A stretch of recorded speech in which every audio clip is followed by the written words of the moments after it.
Friends, once again welcome back to my channel Posha biology. And जो आज की video है बेटे, स्पेशली मैंने एक स्टूडेंट के लिए बनानी है बिकॉज ऑफ उस बच्ची ने मेरी वीडियो पे कमेंट किया था कि ma'am principle of inheritance and variation में एक वीडियो बनाइए। मैंने जेनेटिक्स और जोलॉजी वाला है उस पर एक वीडियो बनाई थी इंट्रोडक्टरी की, उसमें कौन कौन से टॉपिक्स है उसको अपने कैसे प्रिपेयर करना है। बिकॉज ऑफ मैंने लास्ट टाइम भी कहा होगा आपसे कि जेनेटिक्स जो है वो आपकी एनसीईआरटी बुक में पूरा मर्ज करके दिया हुआ है, लेकिन जब आप सिलेबस वाइज उसको पढ़ते हैं बॉटनी में, जोलॉजी में, तो बड़े अच्छे से आप उसको समझ सकते हैं। इवन पेपर के लिए भी अच्छे से एग्जाम के लिए आप प्रिपेयर कर सकते हैं। ठीक है, so let's start with the video बेटे। जो ये चैप्टर है ये बॉटनी का जेनेटिक्स है, principle of inheritance and variation. इसमें आपने कौन कौन से टॉपिक पढ़ने हैं और इसमें मैं आपको नीट के पॉइंट ऑफ व्यू से भी बताऊंगी how you are going to prepare with all this topic for NEET examination. ठीक है, तो सबसे पहले बात करते हैं जेनेटिक्स का। थोड़ा सा आपको हिस्ट्री यहाँ पर पढ़नी पड़ेगी। ठीक है, जैसे आप सब जानते हैं father of genetics John Mendel ji को बोला जाता है, क्योंकि ही वाज द फर्स्ट जिन्होंने इनहेरिटेंस और वेरिएशन के बारे में बात की, जिन्होंने जीन्स के बारे में, फैक्टर्स के बारे में बताया जो इनहेरिट करते हैं कैरेक्टर्स को फ्रॉम जनरेशन टू जनरेशन। ठीक है, तो इनके बारे में आप पढ़िएगा। बड़ी बार नीट में भी आप देखते हैं कि क्वेश्चंस आते हैं जो इन्वेंटर्स होते हैं या जो प्रोसेस के, जिन्होंने फर्स्ट टाइम प्रोसेस परफॉर्म किया होता है, एक्सपेरिमेंट परफॉर्म किया होता है, उनके बारे में आपको क्वेश्चंस आते हैं। मैच ऑफ द फॉलोइंग बना के उनका नाम के साथ क्वेश्चन पूछा जाता है, तो इनके बारे में थोड़ी सी हिस्ट्री आप यहाँ पर पढ़ेंगे। उसके बाद you will learn one more thing कि मेंडल जी ने पी प्लांट को ही क्यों चुना था अपने एक्सपेरिमेंट्स के लिए। जैसे आप जानते हैं कि मेंडल जी ने एक्सपेरिमेंट किए और उन एक्सपेरिमेंट में उन्होंने पी प्लांट को, Pisum sativum is the botanical name of the P plant, उसको चूज किया था। तो क्या रीजंस थे वो आप एनसीईआरटी बुक में भी देखेंगे, वहां पर भी आपको मेंशन मिलेंगे, सारा कुछ मिलेगा कि क्यों उन्होंने चूज किया था इसको। तो वो भी आप जरूर पढ़िएगा, उसको आप मत छोड़िएगा।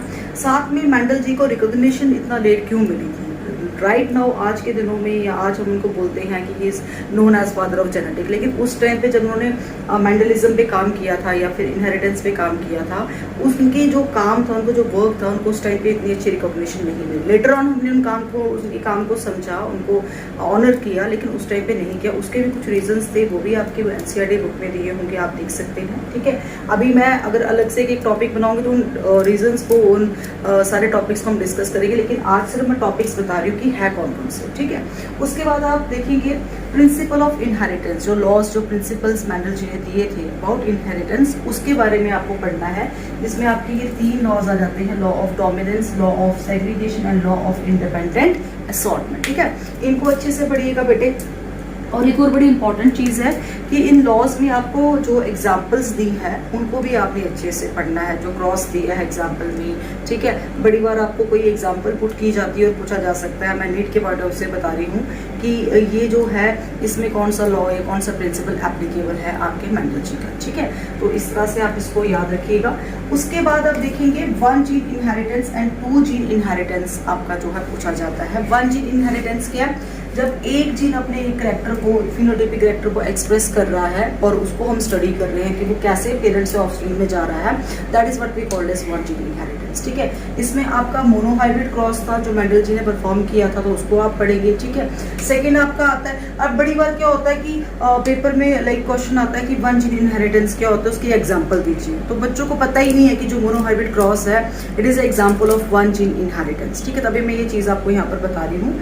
ठीक है, नेक्स्ट आपका आता है बेटे 2 जीन इनहेरिटेंस। 2 जीन इनहेरिटेंस में डायहाइब्रिड क्रॉस का कंसेप्ट आता है, क्योंकि इसमें मेंडल जी ने 2 कैरेक्टर्स को लेके, 2 फिनोटाइपिक कैरेक्टर्स को लेके क्रॉस किया था बिटवीन 2 डिफरेंट पी प्लांट्स। ठीक है, जब हम पढ़ेंगे इंडिविजुअली टॉपिक्स तो डेफिनेटली हम सारे प्रोसेस भी करेंगे, लेकिन आज से इंट्रोडक्टरी है, तभी मैं बार बार आपसे बोल रही हूँ कि मैं पूरा डिटेल में नहीं जा रही हूँ। ठीक है, उसके बाद आपको जब ये आप प्रिंसिपल एंड लॉज पढ़ लेते हैं, उसके बाद आप पढ़ते हैं इनकी डिविएशंस। ठीक है, डिविएशंस मतलब वो चीज़ें, वो प्रोसेस जो आपके मेंडलिज्म को या प्रिंसिपल ऑफ इनहेरिटेंस के जो ये लॉस थे, जो ये प्रिंसिपल्स थे, उनको ओबे नहीं करते, उसे डिविएट करते हैं। बड़ी बार आप देखेंगे कि बोर्ड में या कहीं पर भी क्वेश्चन आता है which of the following is not a deviation of Mendelism.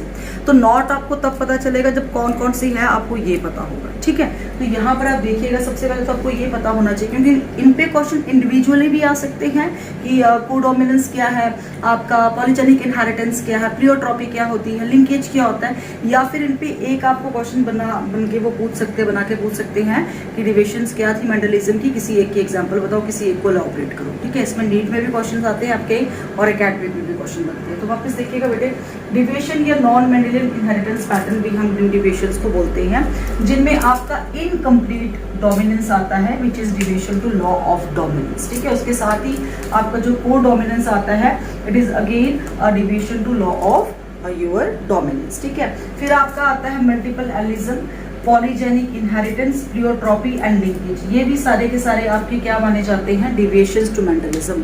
Work बोलो या मेंडलिज्म बोलो या जो प्रिंसिपल थे आपके या लॉस थे उसके डिवेट करते हैं ये सारे प्रोसेस। ठीक है, तो 6 आपकी डिविएशंस है।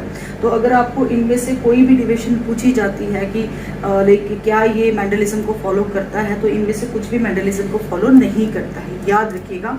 चाहे स्टेट बोर्ड में क्वेश्चन आए, चाहे आपका MCQ आ जाए इसमें, ठीक है, आते हैं। मैं इसलिए आपसे ये ऐसे बता रही हूँ क्योंकि आप अगर प्रीवियस पेपर देखेंगे, चाहे नीट के देखेंगे, चाहे आप अकेडमिक देखेंगे, आपको इस टाइप के क्वेश्चंस मिलेंगे। ठीक है, उसके बाद आप पढ़ेंगे क्रोमोसोमल थ्योरी ऑफ इनहेरिटेंस, जो कि कहीं ना कहीं बेस थी, जो मेंडलिज्म ने क्रोमोसोम्स के बारे में और जीन्स के बारे में बताया था ड्यूरिंग हिज एक्सपेरिमेंट्स, तो उस पर बेस है, 2 साइंटिस्ट ने दी है, तो उसके बारे में भी आप पढ़ेंगे। ये क्वेश्चन भी आपको स्टेट बोर्ड में जो है वो 5 मार्क्स का या फिर 3 मार्क का पूछा जा सकता है। ठीक है, या नीट में आपको पूछा जा सकता है कि थ्योरी जो है वो किसने दी है या उसमें क्या पूछा गया था या क्या बताया गया था। ठीक है, उसके बाद एक छोटा सा टॉपिक है पैडिग्री एनालिसिस, जिसको हम फैमिली ट्री भी बोलते हैं।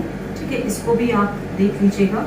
तो ये कुछ छोटे छोटे मैंने आपको जल्दी से टॉपिक्स बता दिए जो आपके इस जेनेटिक्स में आते हैं, बॉटनी के जेनेटिक्स में, that is principle of inheritance and variation. और मैं आपको पहले ही बता रही हूँ, अगर इस बार का भी आप पेपर देखेंगे तो उसमें और कुछ छोटे छोटे टॉपिक है, जैसे टेस्ट क्रॉस है, बैक क्रॉस है। ठीक है, टेस्ट क्रॉस हो गया, छोटे छोटे ये टॉपिक्स है।